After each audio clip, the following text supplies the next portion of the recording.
विहाड़ी की तहसील Mailsi municipal committee के अफसरान की नाअहली, पूरा शहर साफ पानी की बूंद बूंद को तरस गया। बिजली के बिल अदा न करने पर वापदा हुकाम की जानिब से म्यूनिसिपल कमेटी के 19 फिल्ट्रेशन प्लांट के कनेक्शन काट दिए गए। शहरियों ने कमिश्नर मुल्तान से म्यूनिसिपल कमेटी के अफसरान के खिलाफ कार्रवाई का मुतालबा कर दिया। तफसील के मुताबिक विहाड़ी की तहसील मेलसी शहर के तमाम फिल्ट्रेशन प्लांट्स बंद होने की वजह से पूरा शहर साफ पानी पीने को तरस गया। 6 दिनों से बंद फिल्ट्रेशन प्लांट अभी तक चालू ना हो सके। इन प्लांट के बिजली कनेक्शन अदम अदायगी की वजह से कट चुके हैं। म्यूनिसिपल कमेटी मेलसी में सीईओ इम्तियाज जोया आरती चार्ज पर एक दिन के मेलसी आता है, लेकिन इस हफ्ते वो भी नहीं आया।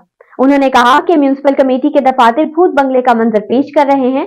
अफसरान दफातर में मौजूद ना होने की वजह से मेलसी शहर के मसाइल में रोज बरोज इजाफा हो रहा है, लेकिन इंतजामिया इन मसाइल की तरफ कोई तवज्जो नहीं दे रही है। जराये ने बताया कि म्यूनिसिपल कमेटी में करप्ट अफसरान की तैनाती की वजह से फंड नहीं है। उन्होंने कमिश्नर मुल्तान से करप्ट अफसरान के खिलाफ कार्रवाई का मुतालबा किया है।